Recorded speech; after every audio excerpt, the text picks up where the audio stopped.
നമസ്കാരം. KFCയുടെ 47ാമത്തെ ക്ലാസ്സാണ്. ഈ ക്ലാസ്സോടുകൂടി നമ്മൾ കേരള ഫിനാൻഷ്യൽ കോഡും ബഡ്ജറ്റ് മാനുവലിൻ്റെയും ക്ലാസ്സുകൾ അവസാനിക്കും. ഇനിയുള്ളത് നമുക്ക് ക്വസ്റ്റ്യൻ പേപ്പർ ഡിസ്കസ് ചെയ്യേണ്ട മാത്രമേ ഉള്ളൂ. അത് നമ്മൾ ഗ്രാജുവലായിട്ട് ചെയ്യും. അപ്പോൾ ഞാൻ നമ്മൾ എടുത്ത കണ്ടന്റിൻ്റെ ഒരു കുറച്ച് ചോദ്യം കൂടി നമ്മളിപ്പോൾ നോക്കുകയാണ്. കുറച്ച് അപ്പൻഡിക്സ് എല്ലാം ഉൾപ്പെടുത്തിയിട്ടുള്ള ഇത്. അപ്പോൾ ആദ്യത്തെ ചോദ്യത്തിലേക്ക് നേരിട്ട് കടക്കുകയാണ്. ഇന്ത്യയുടെ CAG, സോറി, സർക്കാർ അക്കൗണ്ടുകൾ ഓഡിറ്റ് ചെയ്യുന്ന സ്വതന്ത്ര അധികാരം ആരാണ്? സ്വതന്ത്ര അധികാരി എന്ന് പറയുന്നത് controller and auditor general of ഇന്ത്യയാണ്. ഈ ബജറ്റ് റിവ്യൂ എന്ന് പറയുന്നത് ബജറ്റ് ആ സൈക്കിളിന്റെ എത്രാമത്തെ ഘട്ടമാണ്? 4 ഘട്ടമുള്ളത്. അപ്പോൾ ലാസ്റ്റ് ഘട്ടമാണ് ബജറ്റ് റിവ്യൂ. അടുത്ത ക്വസ്റ്റ്യൻ, പൊതു അക്കൗണ്ട് ഓഡിറ്റ് ചെയ്യുന്ന സ്വതന്ത്ര നിയമപരമായ അധികാരി ആരാണ്? അത് CAG ആണ്, കൺട്രോളർ ആൻഡ് ഓഡിറ്റർ ജനറൽ ആണ്. അടുത്ത ക്വസ്റ്റ്യൻ, ബജറ്റ് അവലോകനത്തിന്റെ പ്രവർത്തനം എത്രയായി തരംതിരിച്ചിരിക്കുന്നു? ബജറ്റ് അവലോകനത്തിന്റെ ഘട്ടം എന്ന് പറയുന്നത് 3ആയിട്ട് തരംതിരിച്ചിരിക്കുക. ബജറ്റ് അവലോകനം നടത്തുന്നത് ആരാണ്? ലെജിസ്ലേറ്റർ കമ്മിറ്റിയാണ്. അടുത്ത ചോദ്യം, ഓരോ വർഷത്തെയും സർക്കാർ അക്കൗണ്ടുകൾ ഓഡിറ്റ് ചെയ്യുന്ന സ്വതന്ത്ര അധികാരി ആരാണ്? നമ്മൾ വീണ്ടും അത് റിപ്പീറ്റ് ചെയ്യാണ്, CAG ആണ്. ഓഡിറ്റ് റിപ്പോർട്ട് പരാമർശിക്കുന്ന കേരള ബഡ്ജറ്റ് മാനുവലിൽ എവിടെയാണ് ഓഡിറ്റ് റിപ്പോർട്ട് പരാമർശിച്ചിട്ടുള്ളത്? അത് 99, പാര 99. പാര എന്നാണല്ലോ നമ്മൾ KBMലെ ഇതിനെ പറയുന്നത്. അത് പാര 99ലാണ് പറയുന്നത്. അടുത്ത ചോദ്യം, സംസ്ഥാനത്തെ അക്കൗണ്ടുകൾ പരിശോധിക്കുമ്പോൾ അക്കൗണ്ടന്റ് ജനറൽ തയ്യാറാക്കുന്ന ഡ്രാഫ്റ്റ് പാരകളുടെ പകർപ്പുകൾ ആർക്കാണ് നൽകുന്നത്?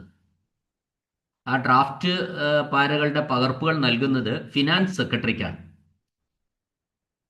അടുത്ത ചോദ്യം, സർക്കാർ കമ്പനികളുടെയും സ്റ്റാറ്റ്യൂട്ടറി കോർപ്പറേഷനുകളുടെയും റിപ്പോർട്ടുകളും അക്കൗണ്ടുകളും പരിശോധിക്കാൻ അധികാരമുള്ള നിയമസഭാ സമിതി ഏതാണ്? സർക്കാർ കമ്പനികളാണ് സ്റ്റാറ്റ്യൂട്ടറി കോർപ്പറേഷനും. അപ്പൊ തന്നെ ഉത്തരായില്ലേ, പബ്ലിക് അണ്ടർടേക്കിംഗ് കമ്മിറ്റിയാണ്. അടുത്ത ചോദ്യം, ഒരു വകുപ്പിന്റെ അക്കൗണ്ടുകൾ പരിശോധിക്കുമ്പോൾ അക്കൗണ്ടന്റ് ജനറൽ ക്രമക്കേട് ശ്രദ്ധയിൽപ്പെട്ടാൽ വകുപ്പ് സെക്രട്ടറിക്ക് ആദ്യം അയക്കുന്നത് എന്താണ്? അത് ഡ്രാഫ്റ്റ് പാരഗ്രാഫാണ്. വകുപ്പ് സെക്രട്ടറിക്ക് അയക്കുന്നത്, ക്രമക്കേട് കണ്ടെത്തിയാൽ ആദ്യം അയക്കുന്നത്, AG ആദ്യം അയക്കുന്നത് ഡ്രാഫ്റ്റ് പാരഗ്രാഫാണ്. അടുത്ത ക്വസ്റ്റ്യൻ, ഡ്രാഫ്റ്റ് പാരഗ്രാഫ് വിശദീകരിക്കുന്നത് KBMൽ കേരള ബഡ്ജറ്റ് മാനുവലിൽ എവിടെയാണ്? അത് പാര 100ലാണ്. പാര 100ൽ. അടുത്ത ക്വസ്റ്റ്യൻ, വസ്തുതകൾ പരിശോധിച്ച ശേഷം ഡ്രാഫ്റ്റ് പാരഗ്രാഫിന് മറുപടി നൽകുന്നതിനായി നിശ്ചയിച്ചിട്ടുള്ള സമയപരിധി എത്രയാണ്? അപ്പോൾ AG പിന്നെ ഓഡിറ്റ് നടത്തി അതിൽ ആദ്യം എന്തെങ്കിലും തകരാറുകൾ ഉണ്ടെങ്കിൽ ഡ്രാഫ്റ്റ് പാരഗ്രാഫ് അയക്കും. ആ ഡ്രാഫ്റ്റ് പാരഗ്രാഫ് അയക്കുന്നതിന് AGക്ക് മറുപടി കൊടുക്കണം. അതിന് എത്ര കാലത്തിനുള്ളിലാണ് മറുപടി കൊടുക്കേണ്ടതെന്ന്, അതായത് ഉത്തരം അക്കൗണ്ടന്റ് ജനറലിൽ നിന്ന് ഈ ഡ്രാഫ്റ്റ് പാരഗ്രാഫ് ലഭിച്ച തീയതി മുതൽ 6 ആഴ്ചക്കകം മറുപടി കൊടുക്കണം. അടുത്ത ചോദ്യം, സംസ്ഥാനങ്ങളിലെ അക്കൗണ്ടുകളുമായി ബന്ധപ്പെട്ട് ഇന്ത്യയിലെ CAG ഓഡിറ്റ് റിപ്പോർട്ടുകൾ സമർപ്പിക്കുന്നത് ആർക്കാണ്? അത് ഗവർണർക്കാണ്. സംസ്ഥാനങ്ങളിലെ അക്കൗണ്ടുമായി ബന്ധപ്പെട്ട് കൺട്രോളർ ആൻഡ് ഓഡിറ്റർ നടത്തുന്ന പിന്നെ ഓഡിറ്റ് റിപ്പോർട്ടുകൾ സമർപ്പിക്കുന്നത് ഗവർണർക്കാണ്. അടുത്ത ചോദ്യം, പബ്ലിക് അക്കൗണ്ട്സ് കമ്മിറ്റിയിലെ അംഗങ്ങളെ തെരഞ്ഞെടുക്കുന്നത് ആരിൽ നിന്നാണ്? PSCയിലെ അംഗങ്ങളെ തെരഞ്ഞെടുക്കുന്നത് നിയമസഭാ അംഗങ്ങളിൽ നിന്നാണ്. എസ്റ്റിമേറ്റഡ് കമ്മിറ്റിയിൽ എത്ര അംഗങ്ങളുണ്ട്? എസ്റ്റിമേറ്റ് കമ്മിറ്റിയിൽ 11 അംഗങ്ങളാണുള്ളത്. നമ്മൾ അന്നേരം പറയാത്തതാന്ന് തോന്നുന്നു അല്ലേ? എസ്റ്റിമേറ്റ് കമ്മിറ്റിയിൽ 11 അംഗങ്ങളാണ് ഉള്ളത്. പബ്ലിക് അണ്ടർടേക്കിംഗ് കമ്മിറ്റിയെ എത്ര വർഷത്തേക്കാണ് തെരഞ്ഞെടുക്കുന്നത്? പബ്ലിക് അണ്ടർടേക്കിംഗ് കമ്മിറ്റിയെ തെരഞ്ഞെടുക്കുന്നത് 2 വർഷത്തേക്കാണ്. അടുത്ത ക്വസ്റ്റ്യൻ, പബ്ലിക് അക്കൗണ്ട്സ് കമ്മിറ്റിയുടെ പ്രാഥമിക പ്രവർത്തനം എന്താണ്? PSCയുടെ പ്രാഥമിക പ്രവർത്തനം എന്ന് പറഞ്ഞാൽ യഥാർത്ഥത്തിൽ ഓഡിറ്റ് റിപ്പോർട്ട് പരിശോധിക്കലാണ്. ഓഡിറ്റ് റിപ്പോർട്ട് പരിശോധിക്കലാണ്. അടുത്ത ക്വസ്റ്റ്യൻ, സംസ്ഥാന സർക്കാരിന്റെ അപ്രോപ്രിയേഷൻ അക്കൗണ്ടുകൾ പരിശോധിക്കുന്ന നിയമസഭാ സമിതി ഏതാണ്? അപ്രോപ്രിയേഷൻ അക്കൗണ്ട് പരിശോധിക്കുന്നപ്പോഴും PSC ആണ്, പബ്ലിക് അക്കൗണ്ട്സ് കമ്മിറ്റിയാണ്. പബ്ലിക് അക്കൗണ്ട്സ് കമ്മിറ്റിയിൽ എത്ര അംഗങ്ങളുണ്ട്? 11 ആണ്. PSC പബ്ലിക് അക്കൗണ്ട് കമ്മിറ്റി അംഗങ്ങളെ എങ്ങനെയാണ് നിയമിക്കുന്നത്? അത് നിയമസഭയാണ് തെരഞ്ഞെടുക്കുന്നത്. ആൻസർ. PSC അംഗങ്ങളുടെ കാലാവധി എത്രയാണ്? അതും 2 വർഷമാണ്. സംസ്ഥാന സർക്കാരിന്റെ അപ്രോപ്രിയേഷൻ അക്കൗണ്ടുകൾ പരിശോധിക്കുന്നത് ഏത് നിയമസഭാ സമിതിയാണ്? നമുക്കറിയാം, അത് PSC ആണ്, പബ്ലിക് അക്കൗണ്ട്സ് കമ്മിറ്റിയാണ്. പബ്ലിക് അക്കൗണ്ട്സ് കമ്മിറ്റി എന്നത് ഏതിൻ്റെ ഭാഗമാണ്? അത് ലെജിസ്ലേറ്റർ കമ്മിറ്റിയുടെ ഭാഗമാണ്, അഥവാ നിയമസഭാ സമിതിയുടെ ഭാഗമാണ് ഏത് പബ്ലിക് അക്കൗണ്ട്സ് കമ്മിറ്റി എന്ന് പറയുന്നത്.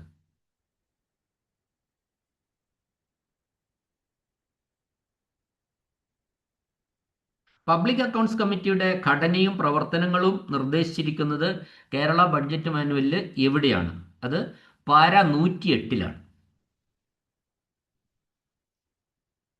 അടുത്ത ചോദ്യം, എസ്റ്റിമേറ്റ് കമ്മിറ്റിയുടെ കരട് റിപ്പോർട്ടിൽ ഒപ്പിടുന്നത് ആരാണ്? എസ്റ്റിമേറ്റ് കമ്മിറ്റിയുടെ കരട് റിപ്പോർട്ടിൽ ഒപ്പിടുന്നത് കമ്മിറ്റി ചെയർമാനാണ്. അടുത്ത ചോദ്യം, ഭരണനിർവഹണത്തിൽ ലാഭക്ഷമതയും കാര്യക്ഷമതയും നിർദ്ദേശിക്കുന്നതിനായി രൂപീകരിച്ച നിയമസഭാ സമിതി ഏതാണ്? കാര്യക്ഷമതയും ലാഭക്ഷമതയും പബ്ലിക് അക്കൗണ്ട്സ് കമ്മിറ്റിക്കല്ല, അത് എസ്റ്റിമേറ്റ് കമ്മിറ്റിക്ക്, അതിനുദ്ദേശിച്ച സമിതി. പബ്ലിക് അക്കൗണ്ട്സ് കമ്മിറ്റി എന്ത് പരിശോധിക്കുക? പ്രധാനമായിട്ട് അവരുടെ ഡ്യൂട്ടി ഓഡിറ്റ് റിപ്പോർട്ടിൽ തകരാറ്, അതൊക്കെയാണ് പരിശോധിക്കുക. അടുത്ത ചോദ്യം,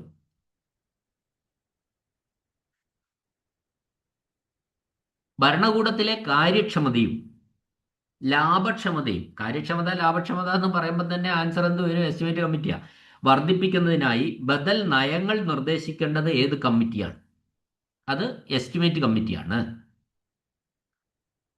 ഈ ഭരണകൂടത്തിലെ, അത് തന്നെ പല വിധത്തിൽ ചോദിക്കുന്നുണ്ട്, ഭരണകൂടത്തിലെ കാര്യക്ഷമതയും ലാഭക്ഷമതയും വിലയിരുത്തുന്നത് ഏത് കമ്മിറ്റിയാണ്?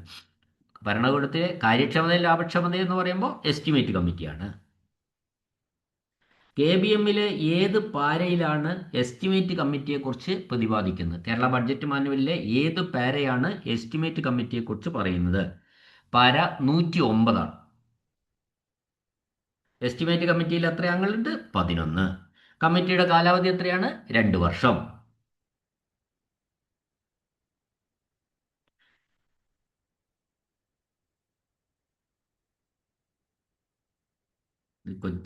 ഇതേ എസ്റ്റിമേറ്റ് കമ്മിറ്റിയുടെ ക്വസ്റ്റ്യൻ പല രൂപത്തിൽ ആവർത്തിക്കപ്പെടുകയാണ്. എസ്റ്റിമേറ്റ് കമ്മിറ്റിയിലെ അംഗമായി തെരഞ്ഞെടുക്കപ്പെടുന്നത് ആരാണ്? അതൊരു നിയമസഭാംഗമായിരിക്കണം, അതാണ് കണ്ടീഷൻ. നിയമസഭാംഗമാണ് എസ്റ്റിമേറ്റ് കമ്മിറ്റിയിലേക്ക് തെരഞ്ഞെടുക്കാനുള്ള യോഗ്യത ഉള്ളൂ, നിയമസഭാംഗത്തിന് മാത്രമേ ഉള്ളൂ.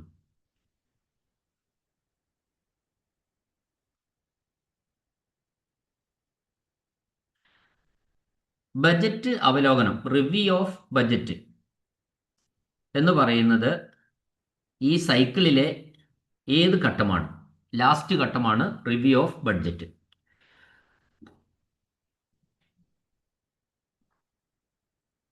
അടുത്ത ചോദ്യം, ബജറ്റ് അവലോകനത്തിന്റെ പ്രവർത്തനം എത്രയായി തിരിച്ചിരിക്കുന്നത്? അത് നമ്മൾ വീണ്ടും ചോദിച്ചതാണ്. അവലോകനത്തിന്റെ പ്രവർത്തനം 3ആക്കിയിട്ടാണ് തരംതിരിച്ചിരിക്കുന്നത്. ബജറ്റ് അവലോകനം നടത്തുന്നത് ആരാണ്? നിയമസഭാ സമിതിയാണ്.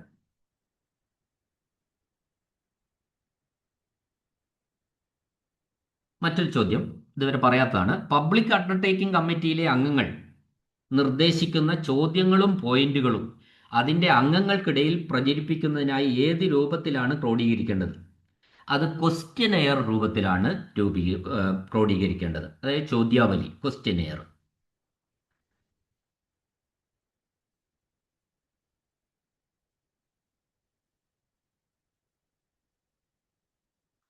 അടുത്ത ചോദ്യം, ബജറ്റ് മാനുവലിലെ ഏത് പാരയിലാണ് പബ്ലിക് അണ്ടർടേക്കിംഗ് കമ്മിറ്റിയെ കുറിച്ച് പറയുന്നത്?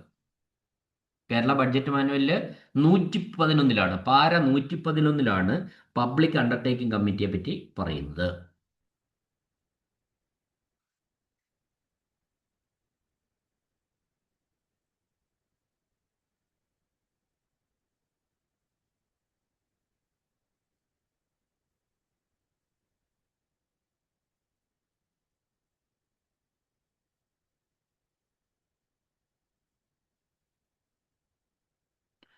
പബ്ലിക് അക്കൗണ്ട്സ് കമ്മിറ്റിയിൽ സർക്കാരിനെ പ്രതിനിധീകരിക്കുന്നത് ആരാണ്? അതായത് അഡ്മിനിസ്ട്രേറ്റീവ് ഡിപ്പാർട്ട്മെന്റിലെ സർക്കാർ സെക്രട്ടറിയാണ്.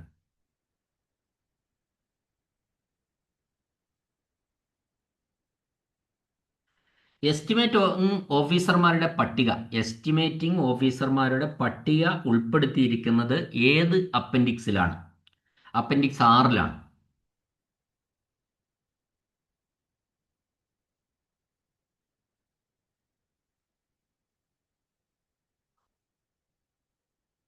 ഇനി സർക്കാർ എഞ്ചിനീയറിംഗ് വർക്ക്ഷോപ്പുകളിൽ നിന്നുള്ള പലിശ വരുമാനത്തിനായുള്ള എസ്റ്റിമേറ്റിംഗ് ഓഫീസർ ആരാണ്? സർക്കാർ എഞ്ചിനീയറിംഗ് വർക്ക്ഷോപ്പിലാണ്. അപ്പോൾ ചീഫ് എഞ്ചിനീയർ ആണ്. കെട്ടിടങ്ങളും റോഡ്സ് ആൻഡ് ബിൽഡിംഗ്സിലെ ചീഫ് എഞ്ചിനീയർ ആണ്.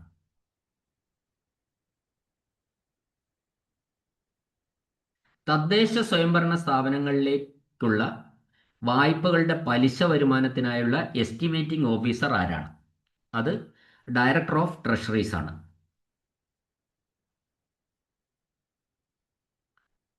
അടുത്ത ചോദ്യം, താഴെ പറയുന്ന ചെലവുകളിൽ ചെലവ് പറയാം, ചാർജ്ഡ് എക്സ്പെൻഡിച്ചർ അല്ലാത്തത് ഏതാണെന്നാണ് ചോദ്യം. അപ്പോൾ ആ ചോദ്യം നമ്മൾ ഉത്തരം പറയുന്നില്ല ഞാനിപ്പോൾ. അതിൻ്റെ ചാർജ്ഡ് എക്സ്പെൻഡിച്ചർ എന്താണെന്ന് ഞാനൊരു ഇതിൻ്റെ അവസാനം വിശദീകരണം ഒരിക്കലും ഞാൻ മുന്നേ ക്ലാസ്സിൽ പറഞ്ഞതാണ്, പറഞ്ഞിട്ട് പറയാം, ചോദ്യത്തിൻ്റെ ഇടയ്ക്ക് പറയുന്നില്ല.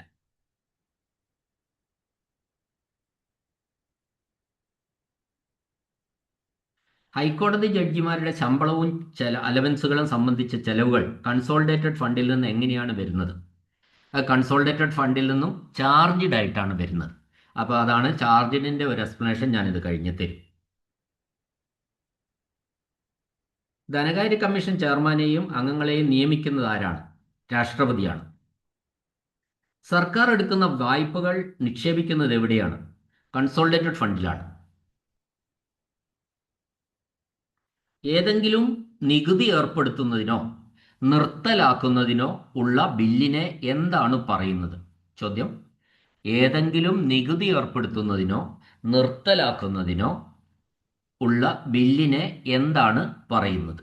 അതിനെ മണി ബില്ലെന്നാണ് പറയുന്നത്. നികുതി ഏർപ്പെടുത്തിയാലും ശരി, നികുതി നിർത്തലാക്കുന്നതിനും ആ ബില്ലിന് നമ്മൾ മണി ബില്ല് എന്നാണ് പറയുന്നത്. ഹൈക്കോടതി ജഡ്ജിമാരുടെ ശമ്പളം ചാർജ്ഡ് ആണ്. ചാർജ്ഡ് ചെലവ് എന്ന വിഭാഗത്തിലാണ് വരുന്നത്. ഓർമ്മിച്ച് വെച്ചോ, ഞാൻ എക്സ്പ്ലനേഷൻ വരുമ്പോൾ നിങ്ങൾക്ക് മനസ്സിലാവും. അടുത്ത ചോദ്യം, കൺസോളിഡേറ്റഡ് ഫണ്ടിൽ ചാർജ് ചെയ്തിട്ടുള്ള ചെലവുകളെക്കുറിച്ച് ഭരണഘടനയുടെ കോൺസ്റ്റിറ്റ്യൂഷൻ്റെ ഏത് ആർട്ടിക്കിളിലാണ് പറയുന്നത്? ചാർജ്ഡ് ഫണ്ട് അത് 202-3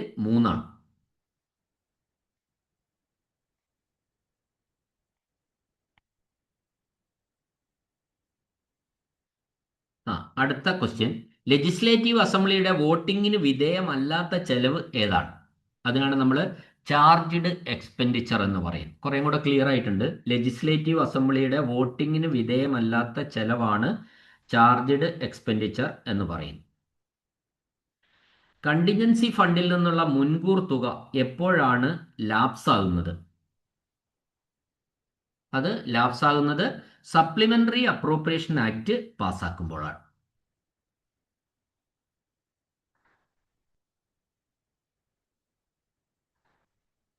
കേരള പബ്ലിക് സർവീസ് കമ്മീഷനിലെ ജീവനക്കാരുടെ ശമ്പളം എപ്രകാരമാണ് തരംതിരിച്ചിരിക്കുന്നത്? അത് കേരള സംസ്ഥാനത്തിൻ്റെ കൺസോളിഡേറ്റഡ് ഫണ്ടിൽ നിന്നും ചാർജ് ചെയ്തിരിക്കുന്ന ചെലവായിട്ടാണ് തിരിച്ചിരിക്കുന്നത്.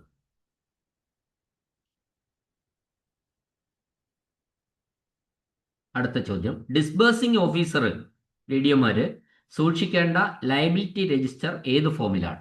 ലയബിലിറ്റി രജിസ്റ്റർ KBM ഒരിക്കൽ ക്വസ്റ്റ്യൻ വന്നതാണ്. KBM 13 ആണ്, ഫോം 13.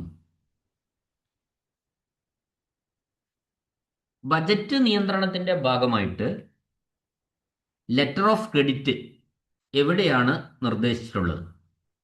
അത് അപ്പൻഡിക്സ് 12 ആണ്. KBM കേരള ബഡ്ജറ്റ് മാനുവലിലെ അപ്പൻഡിക്സ് 12 ആണ്.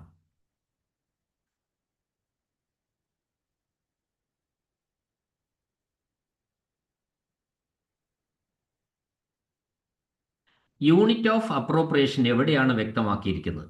അത് അപ്പൻഡിക്സ് 11-ലാണ്. ഇനി നമുക്ക് ഈ ഇപ്പോൾ നമ്മൾ പറഞ്ഞ ഈ പിന്നെ അപ്പൻഡിക്സുമായി ബന്ധപ്പെട്ട ക്വസ്റ്റ്യൻസിലൊന്നും നമ്മൾ ടെൻഷൻ അടിക്കേണ്ട കാര്യമില്ല. അപ്പൻഡിക്സ് എല്ലാം കൂടി ആ 1 മുതൽ അങ്ങനെ കിടക്കുന്നുണ്ട്. അതൊന്ന് വളരെ പെട്ടെന്ന് ടെസ്റ്റ് നോക്കിയിട്ട് നമുക്ക് എഴുതാവുന്നതേ ഉള്ളൂ. അപ്പൻഡിക്സ് ഏതാന്നൊക്കെ ചോദിച്ചാൽ ഇതൊരു ബുദ്ധിമുട്ടുള്ളതല്ല. പിന്നെ പാര ചോദിക്കുമ്പോൾ എന്ത് വേണം? പാര ചോദിച്ചാൽ നമ്മൾ ഉത്തരത്തിൽ നിന്ന് പുറകോട്ട് പോരുക. 4 ആൻസറല്ലേ ഉണ്ടാവുള്ളൂ. ആ 4 ആൻസറിൻ്റെ പാരകൾ എടുത്തിട്ട് നോക്കിയാൽ അതിൻ്റെ ആൻസർ നമുക്ക് എളുപ്പത്തിൽ കിട്ടും. ഇനി നമുക്ക് പിന്നെ ചാർജ്ഡ് എക്സ്പെൻഡിച്ചർ, ഇപ്പം നമ്മൾ എക്സ്പ്ലെയിൻ ചെയ്ത ഒരു സാധനമാണ് ചാർജ്ഡ് എക്സ്പെൻഡിച്ചർ. അതൊന്ന് പറയാം. അപ്പോൾ കോൺസ്റ്റിറ്റ്യൂഷൻ പ്രകാരം നിയമസഭയിലോ പാർലമെന്റിലോ വോട്ടിങ്ങിന് വിധേയമല്ലാത്തതും എന്നാൽ കൺസോളിഡേറ്റഡ് ഫണ്ടിൽ നിന്ന് ചെലവഴിക്കുന്നതുമായ തുകകളെയാണ് ചാർജ്ഡ് എക്സ്പെൻഡിച്ചർ എന്ന് പറയുന്നത്. അപ്പോൾ വോട്ടിങ്ങിന് വിധേയമല്ല എന്നാൽ കൺസോളിഡേറ്റഡ് ഫണ്ടിൽ നിന്നാണ് ചെലവഴിക്കുന്നത്. ബജറ്റ് അവതരിപ്പിക്കുമ്പോൾ ഇത്തരം ചെലവുകൾക്ക് നിയമസഭയുടെയോ പാർലമെന്റിന്റെയോ വോട്ട് ആവശ്യമില്ല. അതായത് ബജറ്റ് പാസ്സായാലും ഇല്ലെങ്കിലും ഈ തുക നൽകാൻ സർക്കാർ ബാധ്യസ്ഥരാണ്.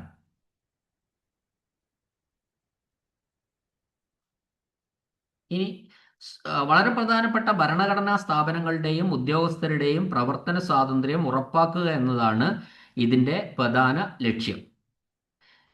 രാഷ്ട്രീയ സമ്മർദ്ദങ്ങൾ കാരണം ഇവരുടെ ശമ്പളമോ പ്രവർത്തന ഫണ്ടോ തടസ്സപ്പെടാതിരിക്കാൻ ഇത് സഹായിക്കുന്നു. ഈ ചാർജ്ഡ് എക്സ്പെൻഡിച്ചറിൽ വരുന്ന പ്രധാന ഇനങ്ങളാണ് നമ്മൾ പറയുന്നത്. ചാർജ്ഡ് എക്സ്പെൻഡിച്ചറിൽ അത് ഭരണഘടനാ സ്ഥാപനങ്ങളിലുള്ളതും മറ്റൊക്കെ പ്രധാനപ്പെട്ട ഉദ്യോഗസ്ഥർക്ക് വരും. ഒന്ന്, ഗവർണറുടെ ശമ്പളവും ഗവർണറുടെയും പ്രസിഡന്റിന്റെയും ശമ്പളവും അലവൻസും ഏതിൽ വരുന്നു? ചാർജ്ഡ് എക്സ്പെൻഡിച്ചറിലാണ് വരുന്നത്. സുപ്രീം കോടതിയിലെയും ഹൈക്കോടതിയിലെയും ജഡ്ജിമാരുടെ ശമ്പളവും പെൻഷനും ചാർജ്ഡ് എക്സ്പെൻഡിച്ചറിലാണ്. കൺട്രോളർ ആൻഡ് ഓഡിറ്റർ ജനറലിന്റെ ശമ്പളവും അലവൻസുകളും ചാർജ്ഡ് എക്സ്പെൻഡിച്ചറാണ്. സർക്കാരിന്റെ കടം സംബന്ധമായ പലിശയും തിരിച്ചടവും ചാർജ്ഡ് എക്സ്പെൻഡിച്ചറാണ്. കോടതി വിധികളിലൂടെയോ ഉത്തരവുകളിലൂടെയോ സർക്കാർ നൽകേണ്ടി വരുന്ന തുകകൾ അതും ചാർജ്ഡ് എക്സ്പെൻഡിച്ചറാണ്. അപ്പോൾ ഈ ചാർജ്ഡ് എക്സ്പെൻഡിച്ചറിൽ ഇപ്പം നമ്മൾ 5 എക്സാമ്പിൾസ് ഞാനിവിടെ പറഞ്ഞു. ഇതിന് പുറത്തുള്ളതെല്ലാം ഒന്നും ചാർജ്ഡ് അല്ല. അപ്പോൾ ഇതിൽ നിന്നൊരു ചോദ്യത്തിന് സാധ്യതയുണ്ട്. അപ്പോൾ ചാർജ്ഡ് എക്സ്പെൻഡിച്ചറിൽ വരുന്ന പ്രധാനപ്പെട്ട ഇനങ്ങൾ എന്ന് പറഞ്ഞാൽ പ്രസിഡന്റിന്റെയോ ഗവർണർ ഇവർക്കൊന്നും നിയമസഭയുടെ ഇവർക്ക് ക്യാഷ് കൊടുക്കുന്നതിന് നിയമസഭയുടെ വോട്ടിംഗ് ആവശ്യമില്ല. എന്നാൽ കൺസോളിഡേറ്റഡ് ഫണ്ടിൽ നിന്നാണ് ഈ ഫണ്ടുകൾ ചെലവഴിക്കുന്നത്. അപ്പോൾ അത്തരം ഫണ്ടുകളാണ് ചാർജ്ഡ് എക്സ്പെൻഡിച്ചറിൽ വരുന്നത്. ഒരിക്കൽ കൂടി പ്രസിഡന്റിന് ഗവർണർ ഇവരുടെ ശമ്പളവും അലവൻസുകളും എന്താണ്? Charged expenditure. സുപ്രീം കോടതിയിലെയും ഹൈക്കോടതിയിലെയും ജഡ്ജിമാരുടെ ശമ്പളവും പെൻഷനും ചാർജ്ഡ് ആണ്. കൺട്രോളർ ആൻഡ് CAGയുടെ ശമ്പളവും അലവൻസും ചാർജ്ഡ് ആണ്. സർക്കാർ കടമെടുത്തതിലുള്ള പലിശയും തിരിച്ചടവും അതിന് നിയമസഭയുടെ വോട്ടിങ്ങിന്റെ ആവശ്യമില്ല, അത് ചാർജ്ഡ് ആണ്. കോടതി വിധികളിലൂടെ ഏതെങ്കിലും പണം സർക്കാർ നൽകേണ്ടി വന്നാൽ അതും എന്താണ്? നിയമസഭയുടെ വോട്ടിനിട്ടിട്ട് വേണ്ട, ചാർജ്ഡ് ആണ്. ഓക്കെ, ക്ലിയർ ആയിട്ടുണ്ടാവും എന്ന് ഞാൻ വിചാരിക്കുന്നു. അപ്പോൾ ഇത്രയും കാര്യങ്ങളാണ് നമുക്കിതിൽ പറയാനുള്ളത്. ഇനി കേരള ഫിനാൻഷ്യൽ കോഡിൽ ബഡ്ജറ്റ് മാനുവലിൽ ക്വസ്റ്റ്യൻ പേപ്പർ മാത്രമേ ഡിസ്കസ് ചെയ്യാനുള്ളൂ. 47 ക്ലാസ്സുകളാണ് ഈ പേപ്പറിലുള്ളത്. ഞാൻ എടുത്ത ക്ലാസ്സുകളിൽ ഏറ്റവും ദൈർഘ്യമേറിയ ഒന്നാണ് കേരള ഫിനാൻഷ്യൽ കോഡിൻ്റെ ക്ലാസ്സുകൾ. നിങ്ങൾക്ക് ക്ലാസ്സുകൾ ഇഷ്ടപ്പെടുന്നുണ്ടെങ്കിൽ നിങ്ങളിത് ആരും സബ്സ്ക്രൈബ് ചെയ്യാതെ കാണുന്നുണ്ടാവില്ല, ചാനൽ സബ്സ്ക്രൈബ് ചെയ്യണം. പിന്നെ നിങ്ങളുടെ സുഹൃത്തുക്കളൊക്കെ ഉണ്ടെങ്കിൽ ഈ ക്ലാസ്സുകളൊന്ന് ഷെയർ ചെയ്യണം. ഞാൻ പ്ലേലിസ്റ്റ് ആയിട്ടാണ് ഇത് ചെയ്തിട്ടുള്ളത്. അപ്പോൾ ഏതെങ്കിലും ഒരെണ്ണം കിട്ടിക്കഴിഞ്ഞാൽ അതിൻ്റെ ബാക്കി 47 ക്ലാസ്സുകൾ നിങ്ങൾക്ക് കണ്ടിന്യൂസ് ആയിട്ട് അവിടെ കാണാൻ വേണ്ടി കഴിയും. ഓക്കെ, ക്ലാസ് കേട്ട അടുത്തത് നമ്മൾ ഇന്ത്യൻ ഓഡിറ്റ് ആൻഡ് അക്കൗണ്ട്സ് തുടങ്ങിയതേ ഉള്ളൂ. അപ്പോൾ അതാണ് അടുത്തത് നമ്മൾ ചെയ്യുന്നത്. അതിനുശേഷം ക്വസ്റ്റ്യൻ പേപ്പർ ഡിസ്കസ് ചെയ്യുള്ളൂ. ഓക്കെ, ക്ലാസ് കേട്ട എല്ലാവർക്കും നന്ദി, നമസ്കാരം.